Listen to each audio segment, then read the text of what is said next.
So this is Interview with a Vampire by Anne Rice. Testing.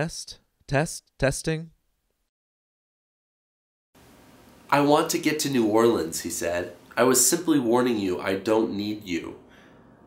But to get out of here, we need each other. You don't begin to know how to use my powers. That sounds like something Anakin would say. You have no innate sense of what you are. Use your persuasive powers with this woman as she comes. But as she comes with others, then be prepared to act like what you are. Which is what? I asked him, because it had never seemed such a mystery to me as it did at the time. What am I? He was openly disgusted. He threw up his hands. Be prepared, he said, now baring his magnificent teeth, to kill. He looked suddenly at the boards overhead. They're going to bed up there. Do you hear them?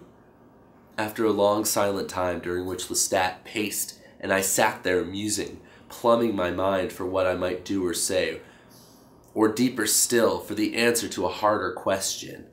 What did I feel for Babette? After a long time, a light flared beneath the door. Lestat was poised to jump whoever should open it.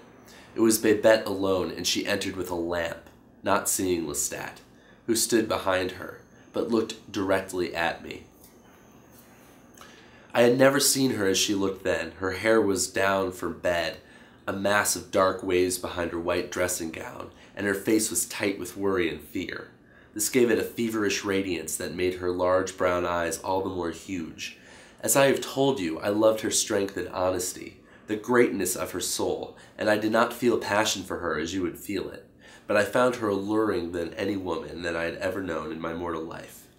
Even in the severe dressing gown, her arms and breasts were rich, mysterious flesh.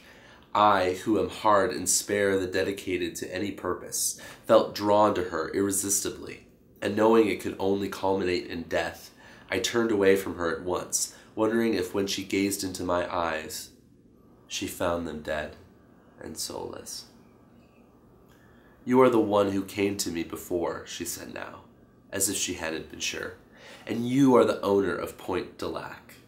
You are.